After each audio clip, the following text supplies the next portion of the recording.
나도 몸이 안 좋은데 할아버지는 더 안 좋으시죠. 자, 할아버지 요거 옆으로 좀 치우고. 안녕하세요, 할아버지. 제가 누군지 알아요, 혹시? 제가 누군지 아냐고요? 제가 누군지 아냐고. 전광훈 목사님 애국주사. 올해 연세가 어떻게 되신다고요? 1926년생이니까 97년간을 살았습니다, 시방. 97세? 네. 이야, 다시 박수, 다시 박수. 할아버지는 어디서 태어났어요? 예? 어디서 태어났냐고. 태어나기를 어디서 태어났냐고. 전라북도 임실군 관촌에서 자랐습니다. 할아버지가 지금 내가 말하는 게 약간 기가 어두워서 물어보는 거예요. 여러분 자꾸 오해하지 마세요. 여러분은요 97살까지 살지도 못해. 여러분들은 지금 땅 밑에 내려가서 해골 바가지 다 된 사람들이야. 참 대단하신 어르신인데, 그러면 이제 임실에서 태어나셨는데, 예? 그러니까 해방될 때가 나이가 몇 살이에요? 해방될 때. 근데 해방도 한 6, 7세밖에 안 됐습니다. 6, 7세? 예. 17살. 17살. 17살. 예. 17살이면 뭐 그때 뭐 장가도 갈 수 있는 나이인데. 결혼은 하지 않고, 제가 출생한 곳은 진안군 성수면 중길이라고 그러는 데서 태어났어요. 좋아요. 자, 그러면 해방될 때 있죠. 1945년 8월 15일. 해방됐을 때 국민들이 막 기뻐서 막 난리 났죠. 난리가 났죠. 그때의 그 광경을 딱 10초만 설명해주세요. 그때 해방됐을 때 국민들이 하여튼 간에 네. 일제 식민지 통치 시작된 지 약 한 20년 후에 제가 태어났습니다. 그래서 일제 치하에서 식민지 통치에 대한 것을 뭐가 하면은 제가 한 25년 한 20년 동안에 체험을 했습니다. 일제 식민지 통치가 어떻게 되었다는 거. 그렇죠. 그래서 어떻게든지 조국은 대한민국 그때 당시에는 뭐가 하면은 조선이라고 그랬는데, 그렇죠. 뭐가 하면은 해방이 되는 것을 철저히 뭐가 하면은 생각하고 있었어요. 해방되니까 그 저 동네 사람들이 반응이 어땠어요? 그런 게 뭐 참 해방되었다고 태국기를 흔들면서 태극기 흔들고. 굉장히 열렬한 환영을 했습니다. 그러나 근데 우리 엄마는 우리 어머니, 우리 어머니는요, 우리 아버님의 연세가 29년생이에요. 할아버지는 몇 년도라고요? 26년생이에요. 그럼 우리 아버지보다 2살 더 많으신데, 우리 아버지는 일찍 돌아가셨는데, 우리 아버지가 20 몇 년생인가 하여튼, 그런데 평양에 살았어요. 우리 엄마 아버지가. 평양이요? 네, 평양에 살아서 거기서 8.15를 맞이했는데 얼마나 기쁜지 우리 엄마가 그래요. 월드컵 4강 할 때 오필승 코리아하고 빨간 옷 입고 쟤들이 막 바깥에 떠드는 걸 보고 그래요. 얘야 저거는 해방될 때 우리가 기뻐하는 게 10분의 1도 안 된대. 그래 하도 기뻐서 누가 뭐 말하는 사람도 없고 방송하는 사람도 없는데 본능적으로 집집마다 다 마당에 길거리에 뛰어나와서 막 얼싸안고 우는데, 우리 엄마도 하도 좋아서 어떤 남자를 껴안고 하도 울다가 눈을 떠보니 이 세상에 남의 남자를 껴안고 그렇게 울더라고요. 우리 엄마가 하도 좋아가지고 해방이. 할아버지도 그때 해방될 때 좋으셨죠? 해방될 때 좋으셨어, 기분이? 그렇죠. 좋았어요. 자, 그러면 뭐 두말할 거 없죠. 네, 그러니까 시간 관계상 내가 왜 앞에 얘기를 길게 하냐면은 할아버지가 97세 됐다고 헛소리하는 게 아니라는 것을, 기억력이 대단하잖아요. 뒤에 말을 증언시키는 걸 국민들이 믿게 하려고. 동의하십니까? 그래서 내가 앞에 질문을 많이 해보는 거야. 본정신이 말짱하구나. 자, 그래서 이제 해방이 됐는데 이승만 대통령이 귀국하는 거에 대해서 그때 기억하고 있어요? 하여튼간에 이승만 대통령이라고 하는 것을 제가 초등학교 댕기설 때부터 뭐인가 하면은 망명해가지고 미국에 망명을 해가지고 독립운동을 하고 있다고 그러는 것을 그때 초등학교 때 알고 있었어요. 그래서 이승만 대통령이 귀국을 한다고 그래서 참말로 그냥 지금 뭐인가 하면은 어떻게나 좋아했는지 모르겠어요. 모를 정도였었어요. 자, 그 다음에요. 이제 박헌영으로 넘어가겠습니다. 박헌영이 아니, 잠깐만요. 박헌영을 본 적이 있어요? 그때 당시를 이 얘기를 하면은 뭐인가 하면은 8.15 해방이 됐는데도 원자탄에 의해서 일본을 굴복시켰는데도 미군이 오지를 않습니다. 미군이 안 와. 걱정을 했어요. 그렇지. 그런데 북한에는 뭐인가 하면 소련군이 8월 9일 뭐인가 이북에 왔다는 것을 알고 있어요. 그렇군요. 제가. 그런데 박헌영이는 그저 그냥 해방되자마자 들어와서 조선공산당이라고 그런 것을 조직을 했어요. 그러고 그렇게 되면서 전국적으로 146개라고 인민위원회를 조직한 것을 내가 제가 알고 있어요. 146개의 인민위원회를 연 사무소마다 그렇게 뭐냐면 박헌영이는 와서 일찍이 와서 그렇게 조직을 하고 있는데 그때 이승만이가 들어오기 이승만 전이죠. 대통령이 아직 안 왔을 때 미군도 안 오고 그러면 9월 6일 날 광주의 벽돌 공장에 숨어 있던 박헌영이가 나와서 인민위원회 조직을 하여튼 140여 개를 조직을 했어요. 그래서 서울에 그래가지고 남조선 공산당이라고 그러는 것이 조직되고 그 다음에는 근로인민당이라고 그러는 좌익단체 또 당이고 그 다음에는 신민당이라고 그런 거 있어요. 그 후예고. 자, 그 다음에 그래서 박헌영이가 이승만 들어오기 전에 먼저 주도권을 잡은 거죠. 예, 그렇죠. 근데 아까 면 사무소별로 인민위원회 조직한 거 있잖아요. 그 포스터를 그 이승만 대통령 속여먹기 위해서 주석 김구 그 포스터 혹시 본 적 있어요? 그것은 잘 모르고. 그건 잘 모르고. 그래서 그때에 박헌영을 따랐던 사람들이 책에 보면 전 국민의 78%로 이렇게 돼 있습니다. 박헌영한테 속아가지고. 그때 우리 어르신도 박헌영을 따랐죠? 박헌영이를 지지를 해서 그게 박헌영이를 지지해서 나오게 동기를 이 얘기한다고 그러면은 제가 뭐인가 하면은 이 전주에 북중을 가기를 희망을 했었어요. 전라북도 저기 북중이라는 학교가 있어요? 북중? 중학교요?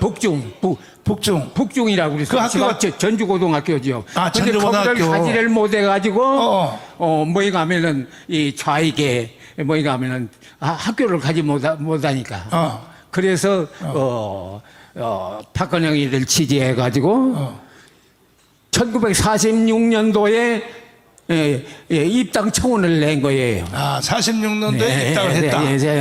그래가지고 47년도에 뭐인가 하면 정식 조선공산당이라고 그러는 것을 뭐인가 하면 박헌영이가 조직을 해서 선포를 했어요. 그래가지고 나중에 근로인민당하고 신민당하고 남조선 공산당하고 합해서 남노당이 된 거예요. 남조선 노동당이 된 거예요. 그러면 할아버지를 박헌영의 남노당에 가입시키도록 인도해준, 가르쳐준 사람이 누구예요?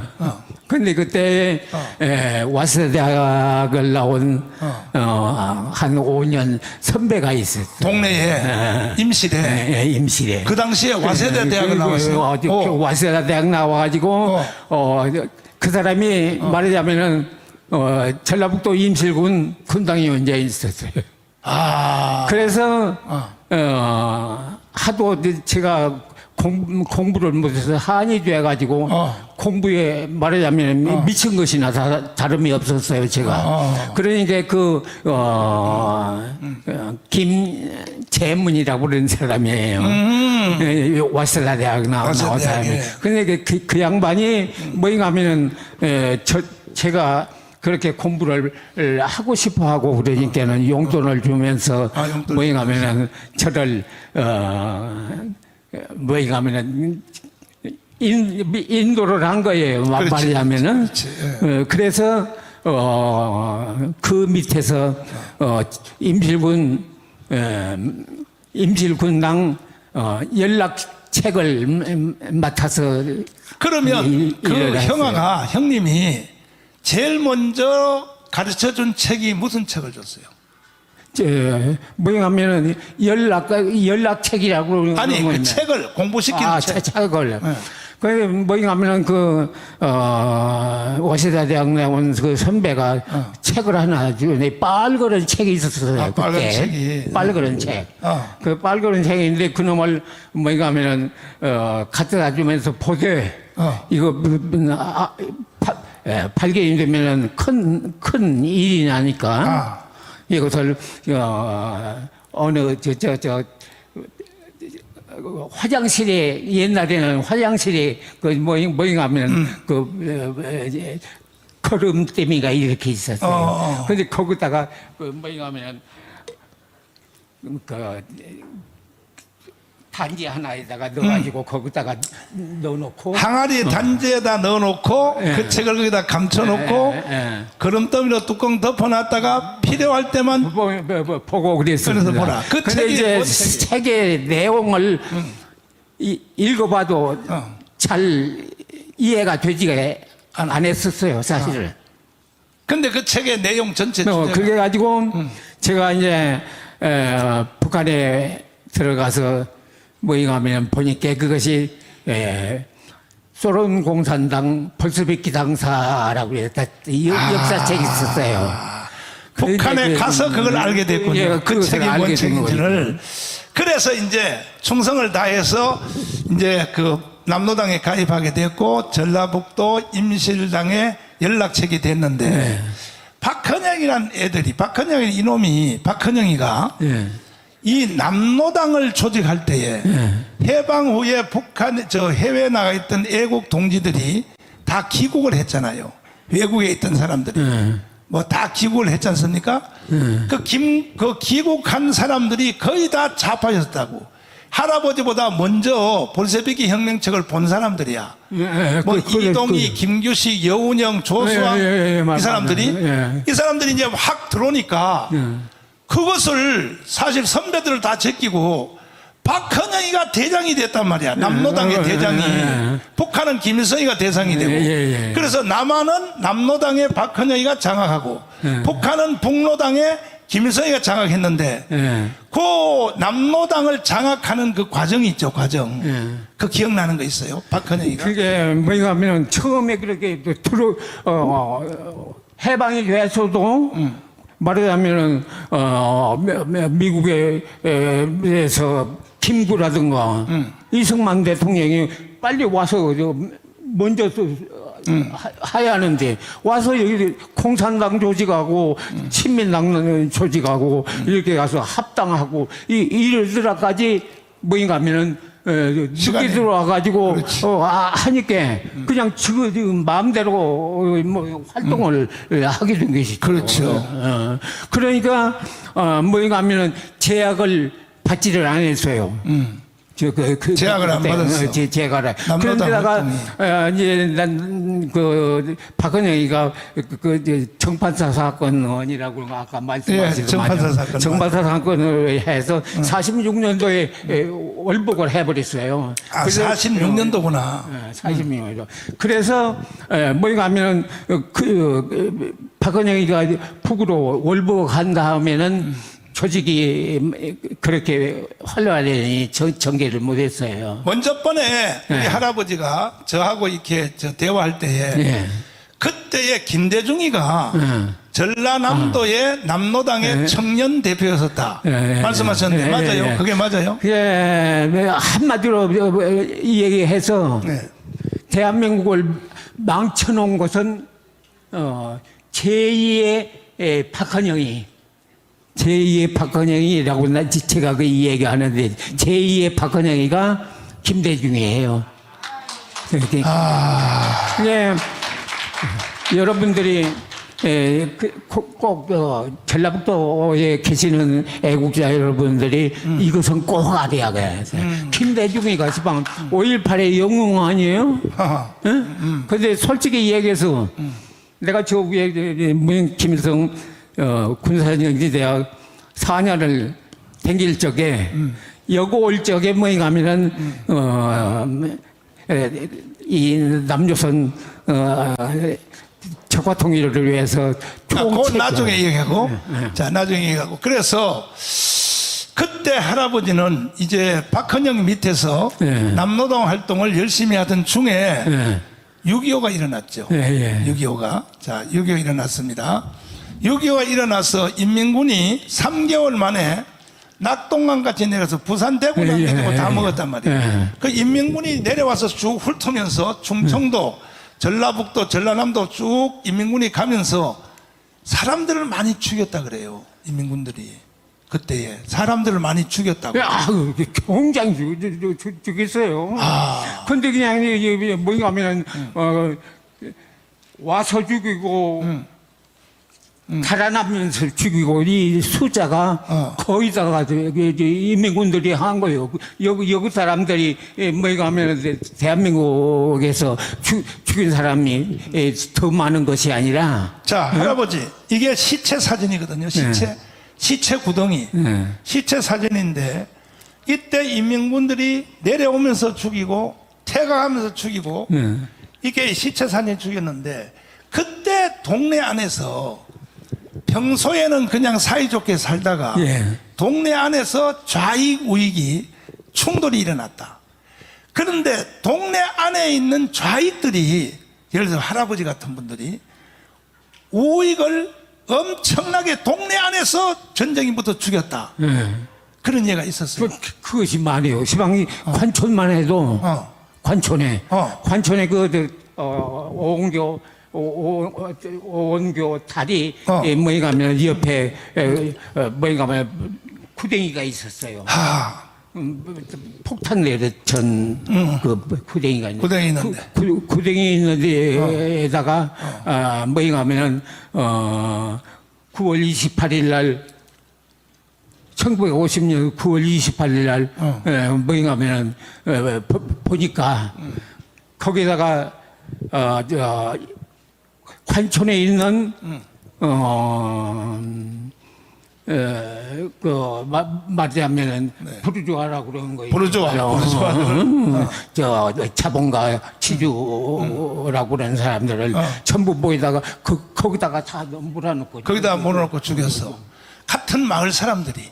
같은 마을 사람. 관촌에 있는 말하자면은 저는 좌익이. 그때는 임실군 정치부에 저는 근무하고 있었어요. 그런데 나중에 알아보니까 그렇게 해서 뭐인가 하면은 폭탄 구덩이에다가 넣어놓고 그렇게 죽인 사람이 말하자면은 인민군이 내려와서 인민군이 죽인 사람도 있거니와 지방에 있는 그 빨갱이들이 그냥 그렇게 많이 죽였어. 그러면 그리고 또 갈대구도 그래. 갈대지고 할아버지 물 한 잔 드시고 물 한 잔 드시는데 나보다가 더 건강해요. 나는 물을 계속 마시는데 할아버지는 물도 안 마시고 말씀하세요. 근데 말이 조금 괜찮아요. 둔해서. 자, 할아버지 보세요. 그 동네 안에서 좌익이 우익을 죽이는 걸 봤다. 구덩이 안에다 넣고 봤다. 이게 사진이거든요. 이런 사진들. 예, 사진들. 맞아요. 맞죠? 저것이 나중에 여기서 북에 갔다가 여기 와서 알아보니까 그게 이제 저런 사진들을 많이 봤어요. 많이 근데 봤어요. 이것을 빨갱이가 죽이는 것을 그냥 우리 군대하고 경찰이 죽였다고 거짓말로. 그러더라니까. 거짓말로. 그건 내가 다 체험을 한 거예요. 그렇죠. 그러면 할아버지 예. 내가 한 가지 농담으로 말씀드리는데 할아버지도 죽여봤어요? 할아버지도 죽여봤냐고 사람. 죽여본 것이 아니라 우리 외갓집에 경장에 그 판천에서는 제일로 부자였어요.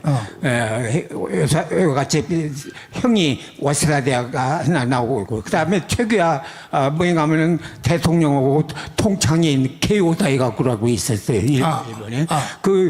그래서, 뭐에 가면은 인민군 의원이 오고, 빨갱이들이 우리 외갓집을 죽이려고 그랬는데 내가 못 죽이게 해서 내가 다 살려놓고 올라갔어요. 자, 그래서 인민군이 와서 낙동강까지 갔다가 이제 메가더 장군이 인천 상륙작전 하니까 드디어 이제 인민군들이 도망을 가기 시작했단 말이야. 그렇죠. 도망을 가는데 왜 할아버지가 인민군을 따라 북한으로 왜 갔어요?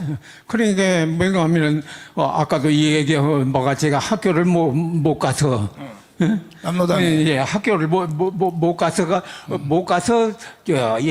좌익의 길로 들어섰는데 이민군이 내려오니까는 뭐 임실군당에 가서 다 등록을 하고 그러니까는 뭐인가 하면 임실군 정치부 시방역에 말하면은 국정원이에요.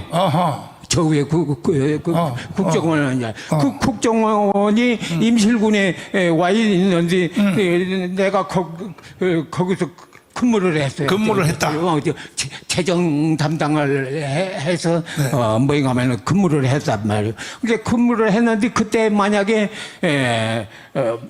인민군이 패주를 해서 탈환할 적에 따라가지 않고 여기 있으면은 제일로 먼저 죽어.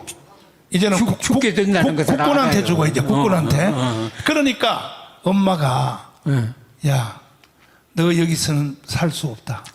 너가 이 빨갱이 남로당에 가입해서 정치보유에 가입했기 때문에 너는 살 수 없으니 너 인민군을 따라 올라가라.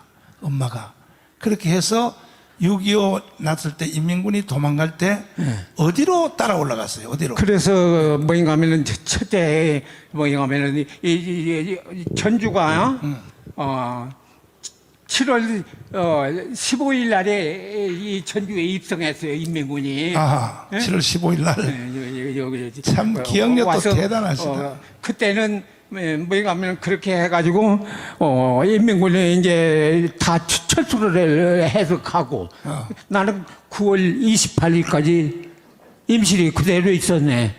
그러니까 이제 죽을 수 있으니까 뭐인가 하면 친구 하나 오고 1년 선배 초등학교 친구하고 둘이 전주로 왔어요. 전주로 왔어요. 전주로 이렇게 오다가 상관에 오니까는 인민군 국군 집차가 뭐인가 하면 이렇게 내려오더라고요. 그러니까 거기서 뭐인가 하면 상관에 있는 저수지가 있어요. 근데 저수지 있는 데로 해가지고 진안으로 해가지고 진안으로 했어. 뭐인가 하면은 영동 옥천. 그래서 상주로 해서 그다음에 뭐인가 하면은 그게 문경세제 무슨 영인가 그게 그렇지. 진부령 진부령이 주풍령. 문경세제. 세제로 해가지고 뭐인가 하면은 영월로 해서 정선으로 해가지고 오대산으로 해서 설악산으로 해서 그렇게 해서 한 달 걸려가지고 뭐인가 하면은 자강도라고 그러는 데가 있어요. 그 전에는 평안북도. 그래서 거기서 북한군을 어떻게 가지고 그때 북한군을 이제 언제 만나게 됐어요? 북한군하고 언제 만나게 됐어요? 인민군하고. 북한군을 어디서 만나는가 하면은 원산이 있는데 거기 가서 만났어요. 그러면 할아버지 저 빨치산가 부를 줄 알아요? 장백상 줄기줄기 그거 할 줄 알아요? 그때는 잘 불렀어요. 모르고 지금 잊어먹었어요? 자, 그래서 북한으로 가게 됐는데 북한에 이제 가서 6.25 전쟁이 끝났잖아요. 끝났는데 그래서 남조선에서 그때 올라간 사람들이 책에 보니까 한 10만 명 이상 6.25 때 올라간 사람이 10만 명 이상. 근데 이제 정확한 숫자는 이제 모르는 거이고 그거는 어디까지나. 그런데 제일로 많이 간 데가 전라남북도예요. 아, 제일 많이 간 전라남북도가 제일로 많이 해요.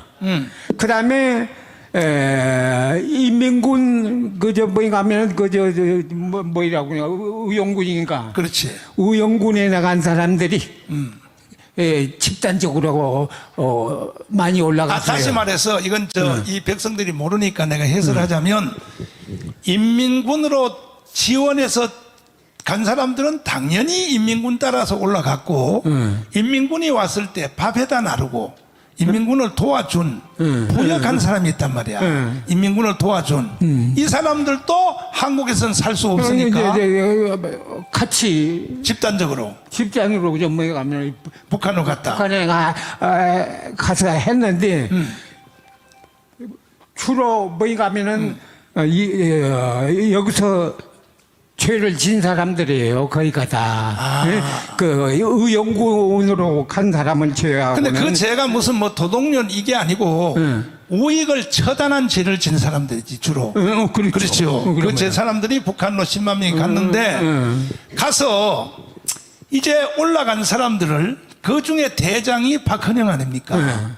박헌영을 북한이 처형을 했다는 거야. 근데 아니 왜 인민군을 위하여 북한을 위해서 그렇게 고생했던 남노당의 총수 박헌영을 왜 처형을 하냐 말이야. 북한이 왜 처형했어요 박헌영? 그러니까 이제 죄명이 뭐에 가면은 반당 반혁명 총파분자 이렇게 반당 반혁명 총파분자 이런 죄로 해서 이승엽이 오고 같이 올라가지 않았어요. 이승엽이 오고 박헌영이 오고. 그런데 그렇게 해서 53년도에 완전히 뭐인가 하면은 53년 이후에 박헌영과 이승엽이 이강국이 올라간 사람들 많죠. 거의 다 뭐인가 하면은 죽이고 그 다음에 저와 같은 사람들 올라간 사람들도 숙청 사업을 했어요.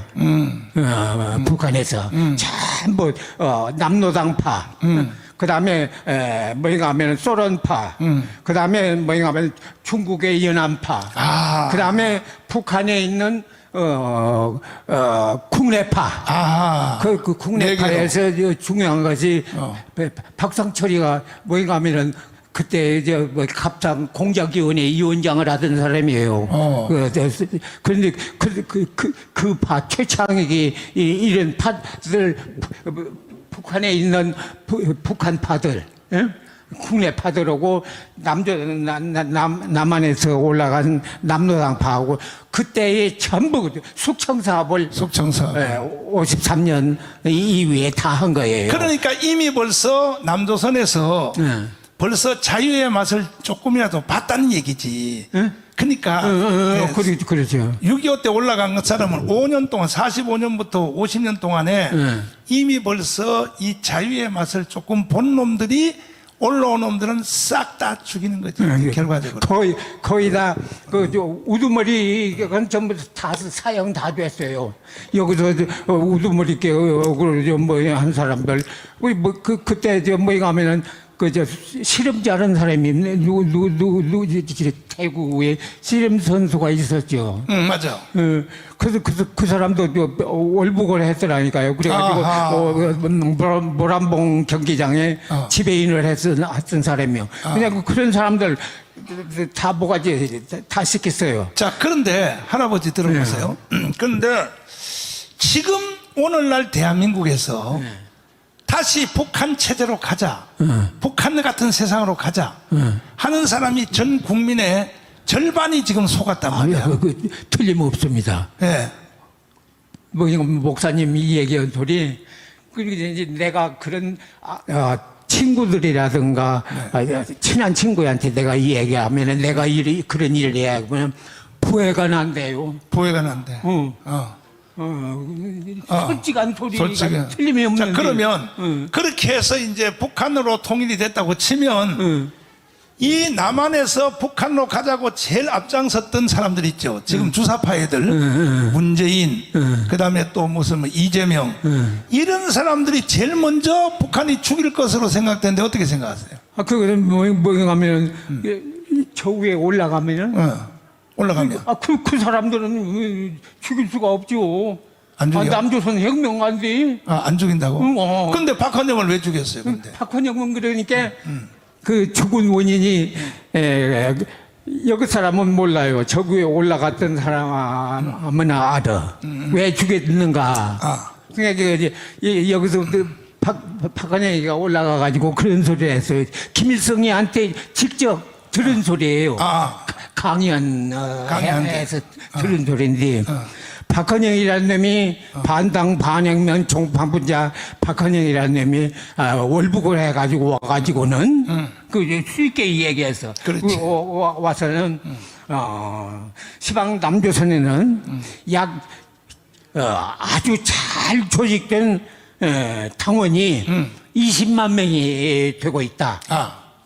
20만 명이나 되고 있다. 그래서 여기서 밀고 내려가면은 그 사람이 맞죠. 경상도나 그저 김일성이 얘기하는 소리예요. 뭐에 가면은 그놈이 이 얘기하는 그 박헌영이라는 놈이 이 얘기하는 소리가 20만 명의 정예당 당원이 이렇게 전라남북도 경상남북도 여기에 이제 진을 치고 있었는데 우리가 만약에 내려간다면은 경상도나 전라도에서 뱃낙가리라고 그래요. 뱃낙가리. 뱃낙가리? 벼를 이렇게 싸서 뭐야 이렇게 낙가리. 그렇지. 여기다가 불을 지어놓고 20만 명이 와우 하고 하면은 어디로 살아나는가. 이렇게 이 얘기를 해가지고 전쟁이 발발된 거예요. 그래서 그 말을 믿고 김일성이가 남침을 했는데 그냥 내가 내려가 보니까 그런 말까지 하더라. 서울에 온 것 같아요. 내가 내려가 본 게 그러니까 20만 건이 뭐인가 하면은 서대문의 행무소에서 뭐인가 하면은 비리비리 해가지고 나와가지고 걸음도 잘 먹고 그런 사람들이 나와서 그때사 총 하나씩 메고 다니더라. 이렇게 근데 해서 그게 박헌영이가 거짓말한 게 아니고 거짓말한 게 아니라 그 사이에 이승만이가 국민들을 전향시켜 놨거든. 그러니까 김일성이가 내려와 보니까 김일성 편드는 사람이 적었다. 그래서 박헌영을 죽였다 이거죠. 야, 그다음에 할아버지는 대접을 어떻게 받았어요? 북한 가서 할아버지는 대우를 어떻게 받았냐고. 27살 거기에 올라가서 한 27살에 자강도 우체국에 부국장이 되었었어요. 27살에. 우체국장이 됐어요. 우체국장도 하고. 그 다음에는, 최신부 부부장도 하고. 그 다음에 옷 만드는 공장, 그것은, 뭐에 가면, 1급, 2급, 3급, 4급, 5급까지 있는데, 상급, 기업소의 사장도 해버리고. 그러면 할아버지는 대접을 잘 받았네. 말하자면은 내가 여기서 정치보위부, 임실군 정치보위부에서, 일찍이 당에 들고, 그러고 나서 비교적, 여기서 임실 있는 데 올라간 중에서 제일로, 그 다음에 가면 승진이 그 되고. 다음에 할아버지 보세요. 시간 관계상 자. 결혼했어요, 안 했어요? 북한 가서. 북한에 가서 결혼 안 하고 살 수가 없잖아요. 그렇지. 그래서 결혼을 해서 참 이제 죽을 때가 나오니까 조금 보고 싶어요. 보고 싶은 거 아니라 보고 싶어서 도와주면은 아니 보고 내가 싶어. 빨리 죽어요. 그렇지. 그러니까 그저 어떻게 살고 있는가 하는 걸 알기나 했으면 근데 좋겠다. 할아버지 결혼했던 그 여자가 이뻤어요. 이뻤냐고. 여자가 이뻤냐고. 할아버지 부인이 이뻤냐고. 몇 살? 아니 이뻤냐고. 얼굴이 이뻤냐고? 예. 근데 그때는 뭐인가 하면은 남에서 올라간 사람이 걸치라니 찬성이라고도 남남북녀라고 그러잖아요. 그렇지, 그렇지. 예?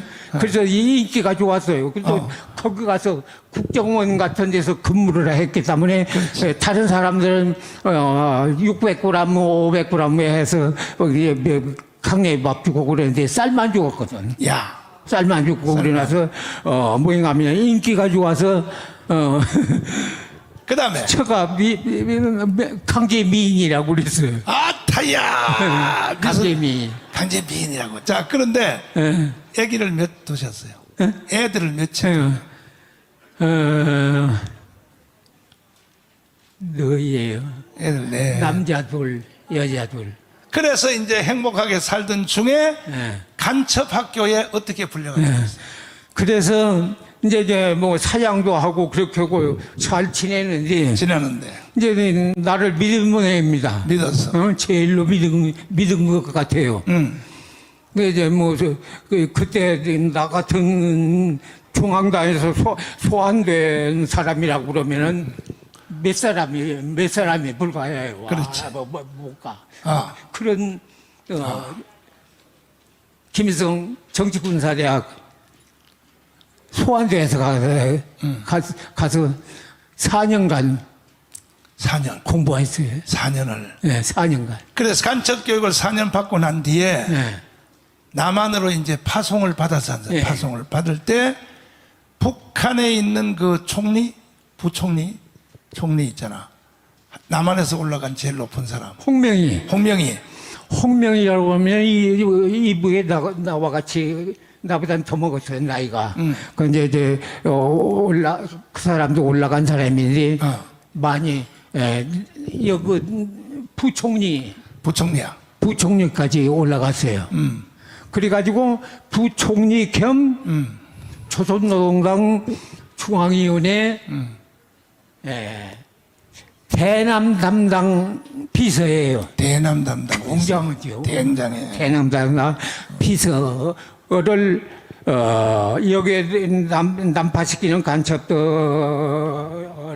그런 사람 접견을 해다가 그런 역사가 없어요. 없어요. 그런데 그날 할아버지를 간첩하고 다 끝나고 남한에서 파송할 때에 이제 잔치를 베풀어 줬다며요. 잔치. 환송연을 베풀어 주더란 말이에요. 환송연을. 그래서 그때도 내가 그랬어요. 이게 당중앙위원회 이 비서가 이제 나를 이렇게 환송연도 해주고 그러니까 나를 믿은 모양이구나. 그때도 내가 그렇게 생각을 했어요. 그랬더니 그 바로 홍명이가 뒷방으로 할아버지를 특별히 불러가지고 뒷방으로 불러서 이제 물안봉 초대소라고 그러니까. 모래원 초대해서 불러서 너에게는 특별 임무를 주노라. 그 특별 임무가 뭐예요? 특별 임무가 남조선 혁명을 하자고 그러면은 척과 통일을 하자면은 사령부가 있어야 한다 그 소리야. 응? 그렇지. 내가 이 소리는 내가 아는 소리인데 이 전라북도 사람이기 때문에 이 얘기를 합니다. 그게 무엇을 하려고 그러면은 사령부가 있어야 하는데 그렇지. 남조선 혁명을 위해서는 근거지가 저구의 말로 근거지라고 그래요. 그러니까 내가 이 얘기 여기서 알기 쉽게 하면 사령부가 있어야 한다. 그러면 어디다가 하겠는가? 전라남도 오고 전라북도가 혁명의 근거지를 거기다 해야 한다. 그래서 당신을 전라북도 도당위원장으로 배치를 한 거예요. 자, 그러니까 여러분 다 전라북도에 있는 애국자 여러분이 이렇게 다 아시지 않아요? 시방 전라북도가 어떻게 되어 있어요? 말하자면 시방 우리나라가 완전히 윤석열 정권이면서 연립정권이나 마찬가지예요. 연립정권. 그리고 이 전라남도가 자치정부예요. 나 그렇게 생각해요. 자치정부. 그렇게 해서 그렇게 된 증거가 한 한번 생각해 보세요. 이 전라남북도를 근거지로 삼으라고 나를 도당위원장으로 배치를 했으면은 그런데 시방 전라북도하고 전라남도가 어떻게 됐는가 하는 거. 자, 전부 다 그렇지. 문재인 정권에 뭐냐면 잠시 후에 하고. 그래서 출발을 어디서 했어요? 북한에서 출발이요. 네. 이제 다 끝나고 이제 한성연이 끝나고 그래가지고는 세단차 시커먼 놈 좋은 놈 그 놈 타고 거기가 황해도 연안군 염전리라고 하는 데가 있어요. 그 염전리에 가면은 난파하는 사람들을 전부 다 뭐인가 하면은 난파시키는 그 근거지예요. 그래서 배를 타고 어디로 들어왔어요? 식모도 알죠? 어디요? 뭐인가 하면 강화군 식모도라고 그러는 강화도. 데서 식모도. 강화도. 그 식모도 옆으로 해가지고 제트 비행기 엔진을 다른 고속정이 있어요. 고속정이. 그놈 타고 식모도로 해가지고 영종도 있는 데로 이렇게 해서 시방에 인천시 아이고 그 이제 동이 잃어버렸는데 글로 뭐냐면 정착이 됐어요. 말하자면 와서 상륙을 하려고 그러는데 그 앞에다가 남방에서 오는 그냥 이 나무들을 그냥 뭐냐면 깔아놓았더란 말이에요. 맞아, 제재소 맞아요. 맞아요. 말하자면 그게 물에다가 맞아요. 바다에다가 깔아놔서 절대로 그 상륙 장소가 만약에 변경될 거고는 절대로 상륙 말고 되더라고. 그래서 실패하고 북한으로 다시 돌아갔어요. 북한으로 갔어요. 돌아갔다 다시 다시 한 달쯤 뭐인가 하면은 수양을 하다가 또 다시 난파해서 그때 방파제가 이렇게 했는데 방파제 끝에다가 상륙점을 청해가지고 무사히 거기 뭐인가 하면 도착을 했어요. 그러면 그때 할아버지가 북한에서 이제 북한에서 살았던 그 24년 만에 이제 오신 거예요? 이제 우리나라로? 그게 그게 말하자면 정확히 하면 얘기하면 한 20년 북한에서 살았어요. 그러면 첫날 밤을 어디서 잤어요? 한국에 오자 첫날 밤. 첫날 밤은 인천 송현동의 송현역에서 그 옆에서 말하자면은 여인숙에서 자고 그래가지고 이제 어디 거기가 서울로 거기가 호텔이에요, 여관방이에요? 어디서? 호텔에서는 자지 말라고 그랬어요. 호텔은 자지 말고. 그다음 그냥 여인숙 가서 순수한 사람으로 노동자로 유장을 했기 때문에. 근데 와서 보니까 20만 년 만에 와서 보니까 한국의 모습이 어떻게 보였어요? 참 그때 거기에서 이 얘기를 내가 그런 얘기를 해요. 오면은 내일 모레면은 이제 인천 구경하겠는데 그때 그 지도원이 이 얘기가 남한에는 말하자면은 굉장히 그 비닐루 제품들 있지 않아요? 그렇지. 그러니까 비닐루가 발달이 되나서 그놈을 송현역에 가면은 뭐가 깔고 실업자들이 그냥 그렇지. 노숙자들이 노숙할 것이다. 거기에 내가 제일로 실망한 거예요. 와서 보니까 그런데 와 보니까는 그것이 아니라 내가 그때 말로 빼딱구두라고 그랬어요. 빼딱구두? 여자들이 빼딱구두를 신어?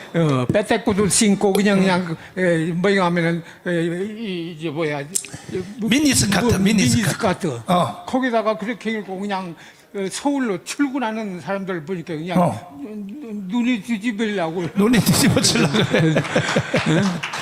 그런 광경을 목격을 하다. 그것이 벌써 한 4, 50년 전 아닙니까? 자, 그러면 북한에서 교육을 받을 때 절대로 한국에 가거든 엄마를 만나지 마라. 엄마를 만나지 마라. 그런데 왜 엄마를 왜 만나러 갔어요? 임실군에. 이제 여러 가지 조건이 있죠. 근데 이제 뭐냐면 그때 당시 우리 외갓집에 형이 진안군 경찰서 서장도 하고 그다음에 뭐냐면은 남원 경찰서장도 하고 그랬어요. 네. 그러니까 그런 찾아가면은 그거를 찾아가는 더 유리할 것 같아서 그런데 절대로 그 소장 하던 사람 가서 찾아가면 큰일 난다. 큰일 난다. 맞지. 그래서 거기를 가지 말고 어머니는 외독자로서 그 자란 네가 6.25에 없어졌으니까는 나를 붙들고 절대로 놔두지 않을 것이다. 그렇지. 이제 이런 관계상 절대로 만나지 말아라. 이런 근데 북한의 방침을 어기고 왜 엄마를 만나러 왜 갔어요? 거기에 임실에. 그러니까 문제는 만나지 말으라고 그랬는데 와서 돌아다니다 보니까는 세상에 뭔가 하면 어머니를 안 만날 수가 없는 조건이 되었었어요. 그러니까 요즘 말로 미치겠는데. 그때 변심이 생긴 거지. 그렇지. 네. 그래서 어머니를 만나러 어디를 찾아갔어요? 이제 만났는데 와서 조금 한 몇 분 안 돼서 그냥 까무라뜨리 가지고 엄마가 까무라쳐 버렸어. 까무라뜨리 가지고 그래가지고 이제 냉수를 조금 마시고 그래가지고 냉수를 마시고 이 얘기하는 게 이야. 뭐가 하면은 너 어떻게 하겠느냐고 이게 자수하라고 자수하라고 엄마가 자수하라고. 자수하라고 그러는 것을 그렇게 얘기했습니다. 만약에 어머니하고 나하고 이렇게 만났을 적에 어머니가 오래 살고 나도 잡히지 않고 오래 살게 되면은 언젠가는 만나서 모자간의 상봉이 이루어질 수 있지만 어머니가 나를 붙들어 가지고 자수를 시킨다고 그러면은 내가 자살을 해버린다든가 그런 결과로 인해서 어머니의 수건이 이루어질 수 없다. 그렇게 이 얘기하니까 그러면은 나를 뭐 가지고 온 것이라고 그래요. 곤충을 말하는 거예요. 알고 있더라니까요. 곤충을 가지고 왔다. 곤충으로 나를 죽이고 가라고 그러더라고요. 엄마가 나를 죽이고 가라. 나를 죽이고 갈라면 죽이고 가라. 나를 갈라면 그런 것을 나를 이제 죽이고 설명을 해가지고 아까 이 얘기한 것처럼 어머니하고 나하고가 오래 살고 그러면은 상봉은 할 수 있어서 이제 나를 자수를 시킨다고 그러면 내가 자살을 해버린다. 영원히 뭐냐면 만날 수 없지 않느냐. 이제 이래 가지고 그래서 하룻밤 같이 있다가 이제 할아버지가 그래가지고 날이 셀 때 할아버지가 이제 빠져나온 거죠. 빠져나올 때 엄마가 마지막 말로 그래서 뭐냐면 아침에 먼둥 터기 전에 뭐냐면 내가 출발해서 가는데 진안 가는데 옛날 뭐냐면 곰치째가 있죠. 곰치째에 그 곰치 채가 있어요. 넘어가면은 그 고향이에요. 거기가 원래 거기가 고향인데 뭐인가 하면은 탕숙을 처음에 만나러 갔어. 그러니까요. 그래서 이제 할아버지 그 다음에 북한에서 파송할 때에 너는 김대중을 세워라. 야야야 그 소리를 빠졌네요. 그러면서 시방 남조선에서는 남조선 혁명가들이 여러분이 활동하고 있다. 이제 그렇게까지는 이 얘기를 해요. 그러더니 이제 나중에 뭐인가 하면은 자기도 몸이 떨렸는지는 모르겠지만 잠깐 있다가 뭐인가 하면은 저한테 그래요. 그 탁다리를 하나를 꺼내주면서 많이 먹으라고 그렇게 권하면서 이 얘기하는 소리가 지금 남조선에는 김태중이라고 그러는 사람이 뭐인가 하면은 정치 활동을 하고 있고 혁명가다. 혁명가다. 이 소리는 솔직히 얘기해서 이게 정보 일꾼으로서 나도 정보관으로서 근무를 했지만 그런 것을 나한테 이 얘기해서는 안 된다고 봐요. 근데 또 승인을 해서 당중앙위원회 승인을 얻어가지고 그것을 얘기했는지는 모르겠어요. 당연하지. 그게 내가 생각할 때 그는 아무리 그렇다고 그래도 시방 정치 활동을 해가지고 귀중하게 이렇게 큰 사람을 나한테 뭐가 얘기한다는 것은 참 곤란하지 않나. 그러면서도 내가 나를 최고로 믿기 때문에 이런 것을 얘기하는 것이다. 자, 그 다음에요. 할아버지가 같은 사람이 북한에서 예. 간첩으로 파송된 사람들이 할아버지 말고도 여러 명 있었죠. 그건 뭐인가 하면 이기택이라고 그러는 사람이 있어요. 예? 이기택이라고 그러는 사람 뭐 이제 죽었을 것이고 그 사람이 여기 왔다 갔습니다. 근데 그것을 내가 여기서 요 때에서 이 얘기하는 것이지 이 얘기 한 적이 못해. 없어요. 자, 그러면 이제 제가 그냥 노골적으로 얘기하면 나 같은 사람이 없어요. 그지, 맞아. 대한민국에 나 같은 사람은 이렇게 찾아볼래. 증언할 사람이 없어. 그러면 예? 그래 뭐냐면 그가 말하자면은 나를 믿고 그런 것까지 그렇게 얘기한다는 것은 애지간한 신임으로서는 이 얘기를 안 할 텐데. 자, 근데 할아버지, 그래서 할아버지가 간첩 교육을 받고 남도성 혁명을 위하여 활동하라 했는데 남한에 와서 이제 전향을 했지 않습니까? 전향을 했는데 오늘까지 쭉 현재까지 살아오면서 남한에서 보니까 북한에서 간첩들에게 교육했던 그 내용들이 지금 남한에서 그대로 이루어지고 있는 것을 보고 있다. 근데 뭐가 하면 우리 정광 목사님하고 만나서 했지만 내가 깊은 소리를 못했어요. 근데 이제 어떻게 되면 내가 뭐가 하면은 좀 못한 사람이 정광 목사님한테 훈식으로 이 얘기가 될까 싶어서 참말로 솔직한 심정을 다 이 얘기를 못했어요. 오늘 이렇게 말씀하니까는 내가 이 얘기하는 것이지. 네. 시방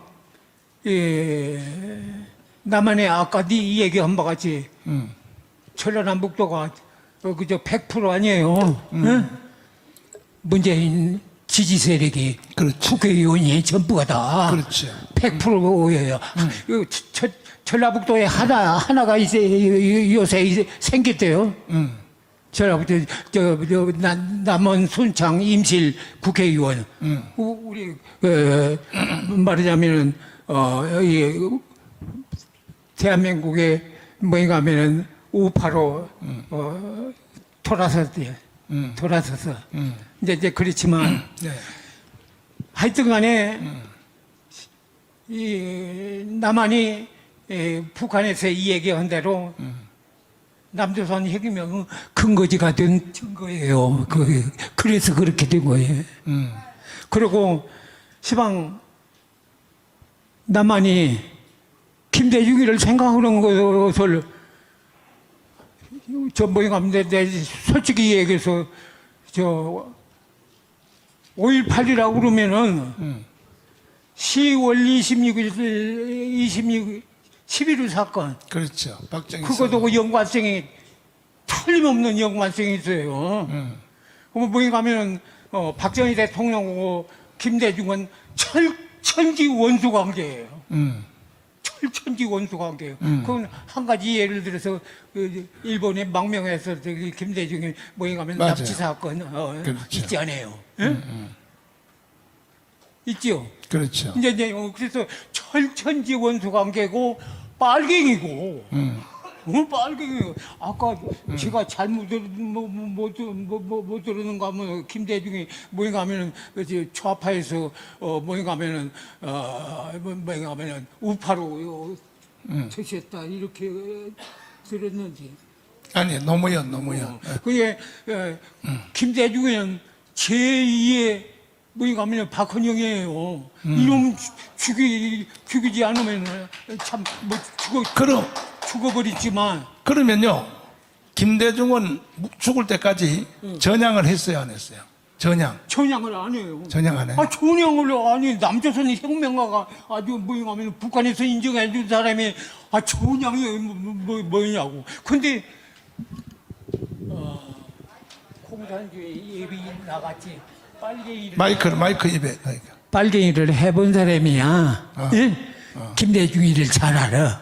자, 그 다음에 이제 시간 관계상 마지막으로 광주 사태 알지요? 광주 사태. 광주 사태가 일어나기 며칠 전에 남한 파송된 남파 간첩들이 전주에서 모여서 회의를 했다. 그때 정말로 답답해요. 답답해요. 김대중이라는 놈이 정권을 주자마자 그저 뭐인가 하면은 뭐야 신영복이 신영복이라는 놈은 내가 북한에서 알고 왔어요.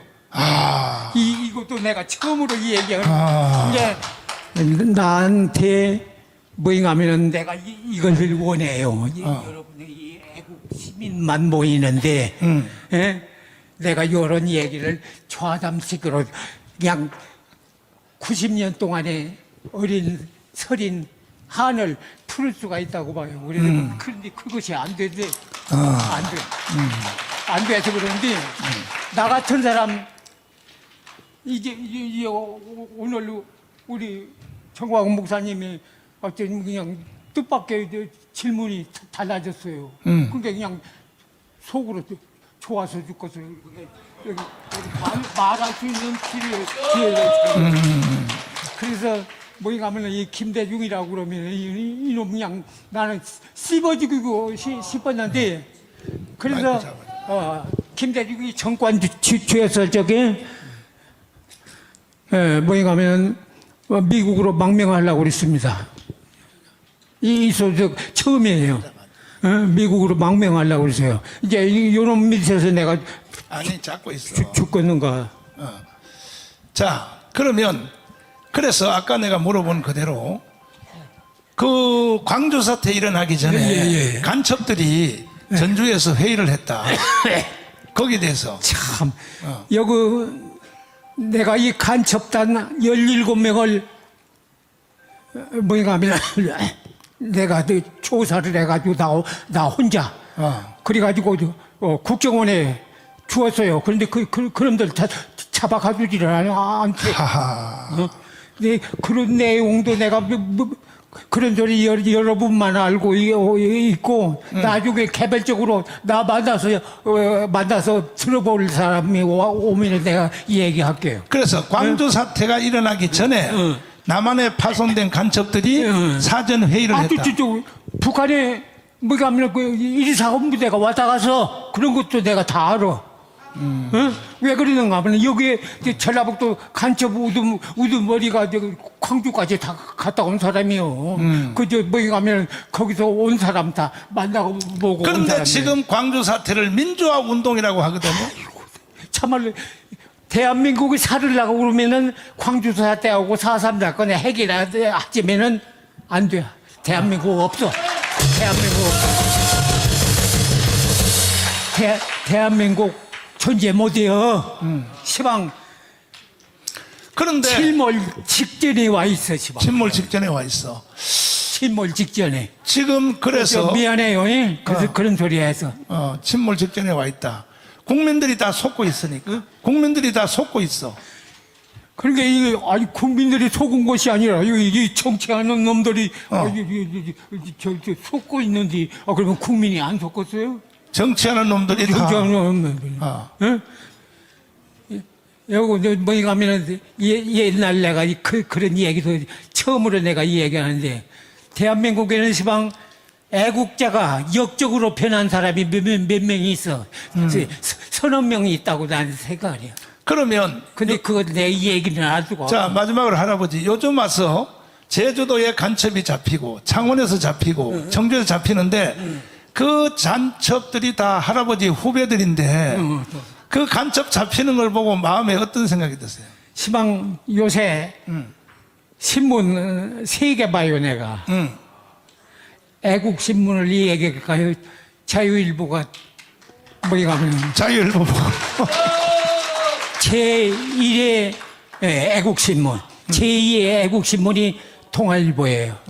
통화일보에 칼럼 기사를 쓰는 양반 한 대여섯 사람은 내가 알고 있는데 그거 내가 이렇게 가지고 있어요. 전부 그놈 읽어보고 내가 평가하는 사람이요.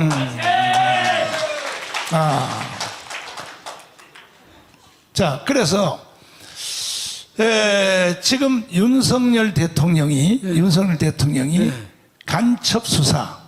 그리고 우리나라에는 간첩들이 모든 진지에 다 들어와 있는데 국회에도 간첩 들어왔다고 보거든요. 어떻게 생각하세요? 국회 안에? 그 맞아요. 맞아요. 근데 요새 시방 그 신문을 내가 그냥 전부 정리하고 있어요. 맨날 하고 있는데 전국으로 뻗어 있더만. 전국으로 내 말하고 똑같아요. 근데 중요한 것이 시방 이 대한민국에서 국방기지. 저 어디에요? 거기야. 창원시. 창원시는 간첩 집단지요. 집단지요. 왜냐하면 간첩들이. 거기서 군수 산업 있잖아요. K9 자주포 같은 거.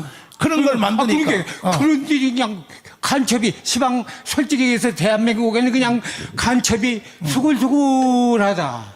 그런데 시방 대한민국에 이제 잘못된 것이 뭐인가 하면,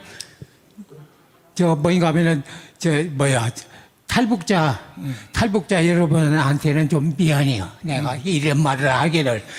탈북자를 받아들인 데서 대한민국이 망하게 돼 있어, 시방. 정말로 그냥 베라벨 그냥 간첩이 다 들어오네. 이런 거 아는 사람 없어. 왜 그런가 하면 내가 97년간 사는 사람이고. 나 전에 했던 사람은 벌써 다 죽고 또 나처럼 이 공산당을 안 해본 사람들이라서 몰라. 내가 오늘 여기 애국자들이 오시니까 내가 이 얘기였나. 나 오늘 좋은 얘기를 하나 하야고. 저 뭐이 가면은 새누리당 대변인 국민의힘 정당 대변인 이제 저 뭐이 가면은 뭐야 그 뭐이라고 그러는가. 대변인이라고 하는 대변인 출시더란 말이야.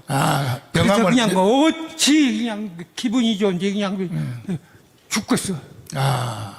그 대변인 명함을 주셔서 기분이 좋더라 이거지. 국민의힘 정당의 대변인이 아까 명함을 주셔서 기분이 좋았다. 새누리당 전라북도 다른데 100% 잘하는 거 300% 400% 일 더 잘해야 해요. 이 전라북도가 이거 큰 야단이에요. 큰 야단이야.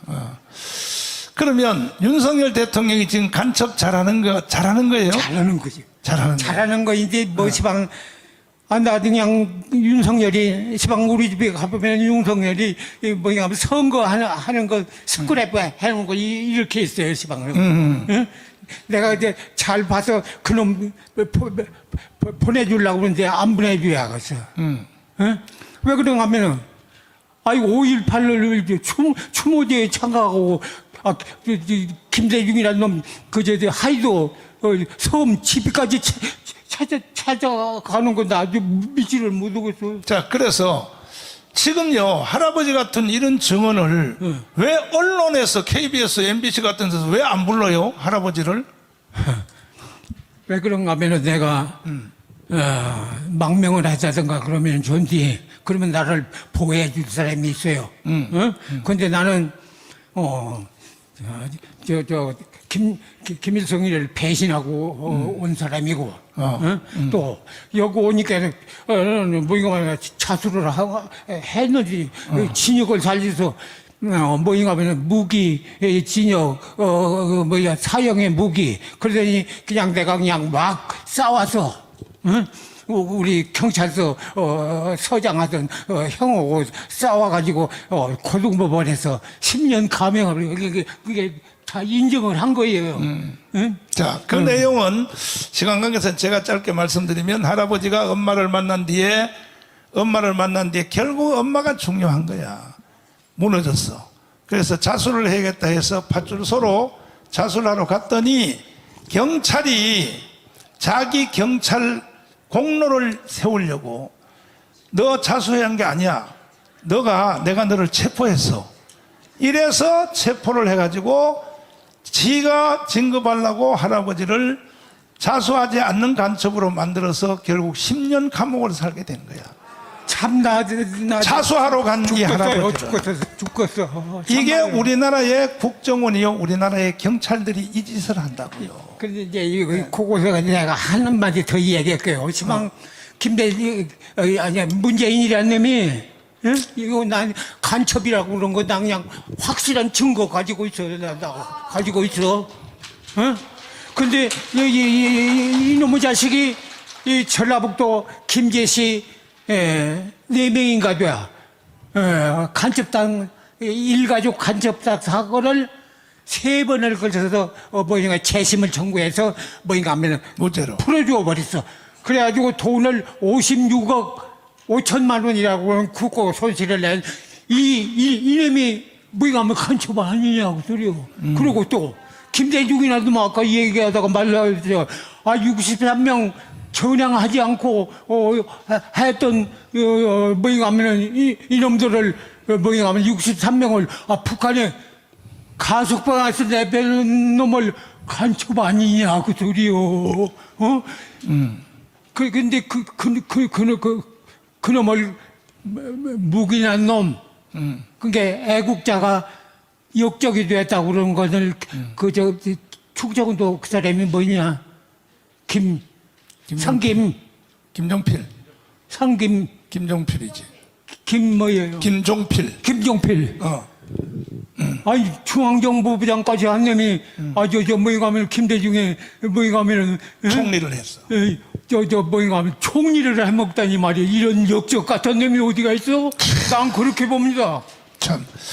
그러니까 정치가들은 못 믿어. 사실을 보고 판단을 할 줄 알아요. 사실을 보고. 자, 그래서 긴 시간 동안 할아버지 이렇게 대화해 주셔서 감사를 드리는데 앞으로 할아버지가 이제 언젠가는 한나라를 가시기 전에 자주 이제 너하라 TV에 모셔서 정말 감춰놓은 비밀 얘기를 이런 양반들 애국자들만 모이는 거. 그래서 나는 처음에 그랬어요. 우리 목사님 가면은 참모들이 계시더만 한 7, 8년. 나는 그래서 그 양반들을 한 번 그냥 속이는 말을 틀어줬어. 이 참모들을 무장시켜야겠다. 그래서 내가,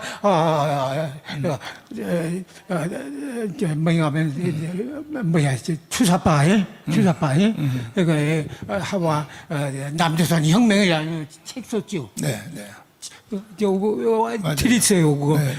그래서 하면 나는 줄 것을 했는지 드렸는지 모르고 있어요. 그래서 속이는 말을 못했어요. 그러니까 이제 속이는 말을 하면은 내가 보호해 줄 사람이 없어.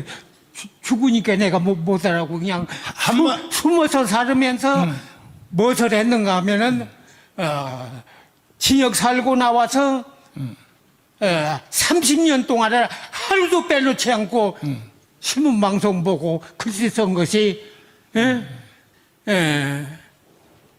트럭으로 말하면 100리터짜리 로 해서 한 60개를 저한테 다 보여주셨어. 다 보여주셨는데 제주도 4.3 사건 있잖아요. 걔들은 김달산, 이덕구 간첩. 그러게. 엊그저께 신문에도 이 4.3 사건에 대한 것이 나와. 뭐인가 하면은, 태용호. 그렇지, 태용호. 그 얘기했다고 해서. 그런데 그것을 읽어보니까는, 그, 정확한 답이 안 나와서. 정확한 답이. 그 4.3 사건은 직접 내가 참가한 사람이야. 그것은 언제 했는가 하면은 이것도 이제 뭐 이제 이 얘기했으니까 이런 것은 여러분들만 알아. 예? 여러분만 알고. 그런데 뭐인가 하면은, 27구국 투쟁이라고 그러는 것이 4.3 사건보다도 더 먼저. 대구에서. 건국을 반대해서. 그렇지. 4.3 사건과 같이 한 것을 전라북도만이 있었어. 전라북도에서도 임실군만이 이제 뭐인가 하면서 성공했다니까. 그 관촌지서 습격을 내가 당해버렸지. 내가 직접 안해서 내가 이제 뭐인가 하면 연락을 해준 사람이야. 자, 연락을 직접 했다. 결론적으로 해방 후에 일어난 한국의 모든 폭동은 그냥 내가 다 책임지고 얘기할게. 다 책임지고. 근데 내가 예를 들어서 내가 체험을 다 한 사람이요. 대구 폭동, 영천 폭동, 대구 폭동, 영천 폭동, 구미 폭동, 대전 폭동, 모든 폭동들은 다 북한이 일으킨 거 맞아요? 근데 이제 50년 전에 폭동은 자체 폭동이에요. 50년 전에? 50년에 전에 자체 폭동이 4.3 사건을 그 안에도 이제 뭐인가 하면은 이번에 태용호 얘기한 것이 이게 김일성이가 뭐인가 하면 김일성이가 그 지시할 여유가 없었어. 4.3 사건에 대한 것은 저도. 그럼 제주도 4.3 사건을 일으킨 그 김달삼, 이덕구는 어떤 사람이에요? 이덕구, 김달삼은 어떤 사람이냐고? 그거는 틀림없이 저 위에서, 혁명가요, 영웅이요. 그렇지. 4.3 사건의 영웅. 근데 저 위에서는 4.3 폭동이라고 그러지 않고, 인민봉기라고 그럽니다. 인민봉기. 혁명 아니면 인민봉기 소리를 많이 써요. 4.19에 대한 것도 좀 솔직히 그냥 이 얘기, 말 한마디만 이 얘기했거든요. 4.19라는 것을 여기에 민주수사들이 한 것이 아니라 저 위에서 4.19를 조직한 거예요. 자, 근데 다 4.19고 다 그런데 지금 현재 남한에서 현재도 할아버지 후배같이 간첩들이 북한에서 내려온 간첩들이 탈북자를 위장하든지 간첩들이 얼마나 있다고 생각해요? 그래서 저 위에 연락이 간첩을 많이 흡수하는 것을 목적으로 하지만 하지만 주로 친북자 종북자를 많이 만들어라. 그래서 시방 간첩이 이제 뭐인가 하면은 진짜로 간첩이 들어온 것은 얼마 안 돼요. 이제는 간첩이 필요 없어. 간첩이 필요가 없어. 다 간첩이 그냥 와서 탈북자로 그냥 결혼으로 위장사. 시방 내가 요새 자부심을 일으키는 거지. 공자하오지라고 하는 거 들어봤어요? 그렇지. 중국. 공자하오. 그렇지. 중국 놈들이 여기 와서 공자하오는 그거 간첩 학교예요. 나는 그렇게 알고 있었는데 이번에 터졌어. 맞아, 터졌어. 그러니까 이게 오래 살이에요. 오래 살고 오래 살 수 있도록 공부를 많이 해야 세상 물정을 평가를 할 줄 알아요. 자, 마지막으로 전라북도 도민들에게 마지막 한마디 하세요. 마지막으로. 하여튼 간에 우리 대한민국이 전부 윤석열 정권을 위해서 많이 투쟁한 결과 많이 들어 0.7% 차로 이겼어요, 시방. 0.7% 이긴 것이 아니요. 이긴 게 아니야. 이긴 것이 아니라 정부 세력이 그만친 그 세력이 우리한테로 쫓아와서 대한민국이 말하자면 연립정부나 마찬가지예요. 시방 윤석열 정권이 연립정부나 마찬가지예요. 윤석열 대통령도 못 믿겠다. 윤석열 대통령도 못 믿겠다. 그저 뭐 이거면 5.18을 추모하는 것을 봐서는 나는 보니까. 찬성하지 않아요. 5.18 때에 내가 79년도에 석방되어서 79년도에 5월 달에 석방되었는데 10월 26일에 박정희 대통령이 돌아가셨네. 그냥 내가 뭐 이거 뭐 가슴을 쳤어. 가슴을. 뭐 이거 하면. 그리고 80년대 5.18이 일어났는데 이거는 반드시 북한 개입됐는데 그래서 윤석열 대통령이 5.18에 가서 참배하는 걸 보고 못 믿겠다. 연립정부에 불과하다. 그래서 이렇게, 예. 속으로는 그랬어요. 거짓말로 위장을 했나? 그렇다면 좋고. 예? 어째 그거 같아. 왜냐하면 그래서 지금 간첩을 잡는 걸 보니까 윤석열이가 일부러 잘해. 맞아. 잘해. 검찰이 나와서 간첩 잡는 것을 믿을 수가 있어.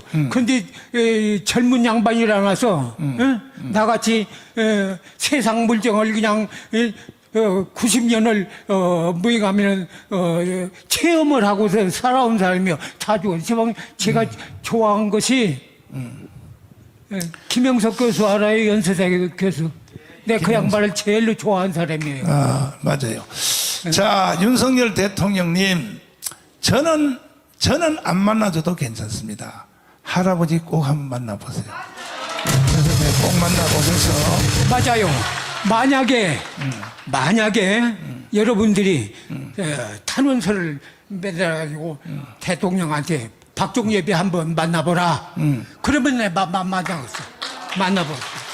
좋아요. 그래서 그냥 여기 있는 거 비밀 그 듣기 싫은 소리. 그저 우리 조카님이 조카님이 한 놈이 있어요. 누님 아들. 그놈이 철저한 반공주의자인데 내가 이 얘기를 하면은 열을 내네. 열을 내네. 왜 열을 내느냐 그러니까 그냥 부연하게 뭐냐면 노골적으로 부연하게 하기 때문에 내가 부해가 나서 그런다고. 그래요. 반공주의자인데. 반공주의자인데도 그 정도다. 그렇게 시방 대한민국에는 솔직히 얘기해서 믿을 사람 아이고 참말 내 마음 같은 이상한 사람들이요. 네. 자, 이제 나머지 내용은 우리 나라TV에서 모시고 심도 있는 대화를 계속 진행하겠습니다. 수고하신 우리 할아버지 박수로 한번.